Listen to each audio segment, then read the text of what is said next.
while some of us were watching the debate or covering the debate, it appears that Israel struck another school in Gaza, and this time not just killing children, but also 6 UN aid workers. We're going to get into this story here.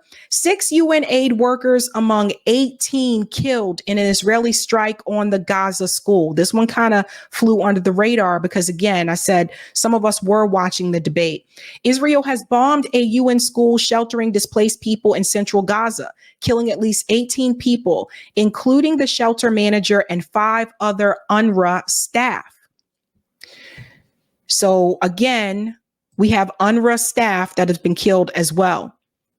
The Al-Juni school in Nasiriyat is home to about 12,000 displaced people, mostly women and children, the UN said. It has been hit 5 times since the start of the war in Gaza. UN Secretary General Guterres called the attack totally unacceptable and said it broke international laws that protect civilians in war. These dramatic violations of international humanitarian law need to stop now. Let me jump in here. Again, this is another example, when they are talking about Israel, when they are talking about Gaza, these conversations aren't being raised. This was briefly touched on during the debate, the topic of Israel and Gaza. And these types of conversations were not raised at all. I didn't hear the moderators ask any questions about Israel attacking schools, Israel attacking UN workers, UNRWA workers, people who are delivering humanitarian aid. I didn't hear anything about people being displaced in the West Bank. None of those things. The Israel part of the debate was very short, and I believe that that was intentional. Let's continue. The EU's top diplomat, Joseph Borrell, said he was outraged by the bombing.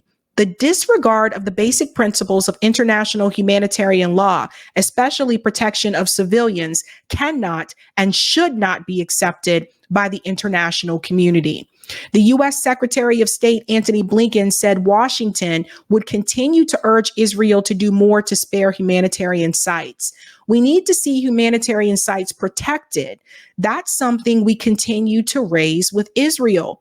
Germany's foreign ministry also condemned the attack and called on Israel to protect UN staff and aid workers. So now we have Germany jumping in saying, Israel, you need to protect the UN staff and the aid workers. We got Germany saying those things. But the US, for the most part, is like, well, we told Israel to urge, and proceed with caution. It's really sad. It's really crazy. The UN Palestinian Relief Agency, UNRWA, has turned its schools across Gaza into shelters as Israeli airstrikes and ground operations force most residents to flee their homes. An estimated 90% of people in Gaza are displaced, many moving to try to stay alive. So again, this is supposed to be a site where it's safe for civilians. Israel said that the strike targeted a Hamas command and control center inside the school, but did not provide evidence or details, of course. It has repeatedly bombed schools used as shelters for displaced people, claiming militants used the sites and their residents as human shields. The airstrikes on Wednesday were the deadliest for UNRWA staff since the start of the war, although previous attacks have killed hundreds of Palestinian civilians in other schools. And this is what I've told you guys before. The way that they freeze this number at 40,000 is definitely more than 40,000 people. If you do the math, the number of bombs that have been dropped and the density of Gaza, very dense area, I think Ralph Nader estimated it's probably at least 100 or at least over 100,000 people, probably even more than that by now. So they froze that number at 30,000 for the longest time for good reason, because they didn't want the numbers to continue, tell people the truth about the numbers escalating, because it would make Israel look even worse. This is the highest death toll among our staff in a single incident. This is coming from the agency. Among those killed was the manager of the UNRWA shelter and the other team members providing assistance to displaced people. It brings the total number of UNRWA staff killed in Gaza to 220.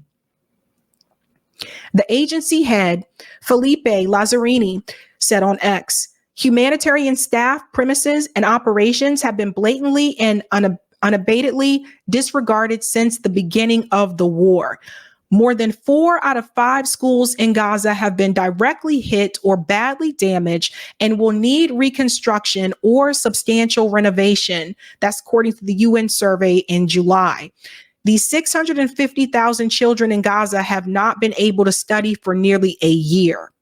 Many have stayed in the school shelters despite the repeated attacks because they have nowhere else to go. And this is something I want to mention here. Having nowhere else to go. See, this is basically a trap because the IDF knows they have nowhere else to go. So they know that most of them are probably going to stay in the shelter. So when they strike the shelter, they know that they're intentionally trying to kill those people.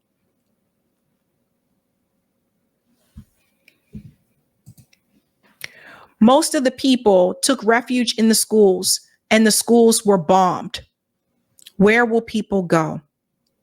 Earlier on Wednesday, 6 siblings aged 21 months to 21 years were killed in a strike on a home in southern Khan Yunis, along with 5 other people, according to the European hospital, which received the casualties. After more than 11 months of war, the death toll in Gaza is more than 41,000. So you see what they're doing? I told you they're trying to purposely make sure that it doesn't go above, you know what I mean? We know that number is higher than that, right? And that doesn't just include people that were killed in attacks. We're also talking about people that have died because of starvation. Most are civilians, including women, children, and older people. More than 95,000 people have been wounded, with a quarter suffering life-changing injuries, including to amputations that will require years of support, the World Health Organization said on Thursday. At least 22,500 people will need rehabilitation services now and for years to come. You see this? For years to come. The huge surge in rehabilitation needs occur in parallel with ongoing decimation of the health system. The war began after October 7th, etc. See, they always keep it back to October 7th, right? Because they don't want to go into the history to tell you what was happening before then. They don't want to tell you about the attacks on the Palestinian people in Gaza before then. They don't want to talk about what happens to people in the West Bank because they want to just bring it all the way back just to October 7th to justify what Israel is doing. And that's what we have to understand. When Kamala Harris stood on that debate stage and she said, this all started October 7th, that is for a reason. They say that to justify what Israel is doing, because otherwise you can't justify it. So they do that to justify what Israel is doing and saying they're just trying to defend themselves. I can say the line for you right now because I've heard it so many different times. Let's be clear. This all started on October 7th when Hamas, a brutal terrorist organization, attacked and killed and sexually assaulted Israelis, kidnapped hostages. Israel has a right to defend itself, and how it does so matters. So I will always make sure that I protect and defend the state of Israel and its existence. And I will also make sure that Israel has a right to defend itself. And I will always make sure it has a right to defend itself. And we need to get a ceasefire very soon. And then we need to work towards a 2-state solution and allow the Palestinian people to have some self-determination. It's the same script over and over. You probably memorized it by now.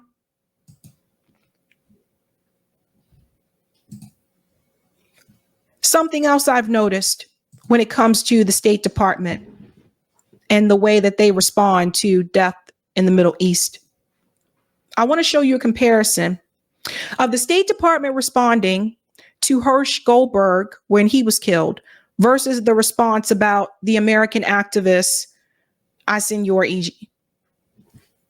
I want to show you the difference about how they feel about certain people depending on who killed them. American hero, and we demand justice. Do you actually condemn? Hersh was a young man known by his family, by his friends for his kindness, for being a gentle soul who loved traveling, who loved music.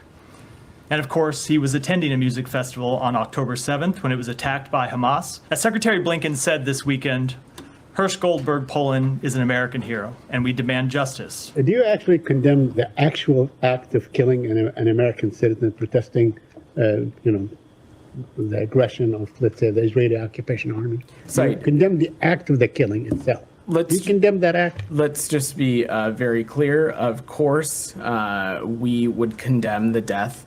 The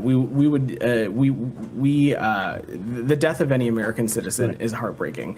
But let's be just very precise and clear that I am not going to speculate on what transpired on Friday, as those facts and those processes are still being determined and adjudicated, and we're going to let that process play out. So does everybody see how they speak about the lives that are killed depending on who's responsible? If the IDF is responsible for killing someone, they need to have an investigation. We need to have an investigation and look into the facts and see how things pan out. But if Hamas is accused of killing someone, they don't need to have any type of investigation. They automatically condemn it and say, this gentleman was a hero.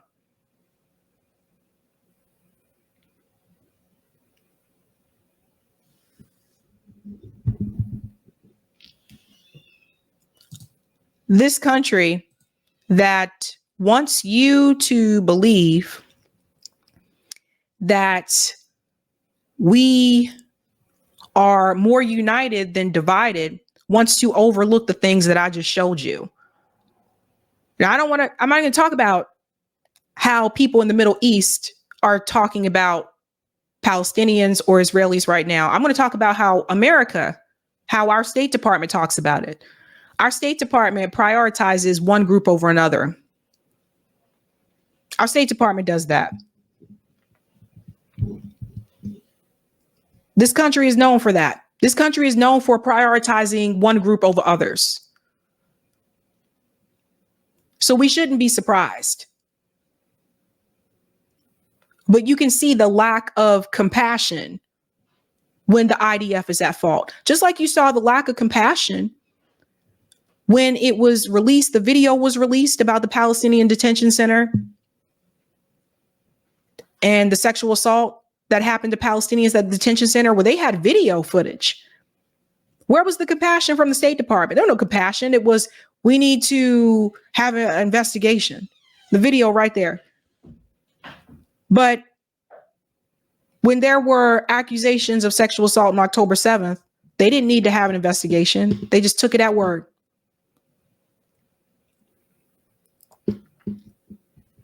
This is the country we live in.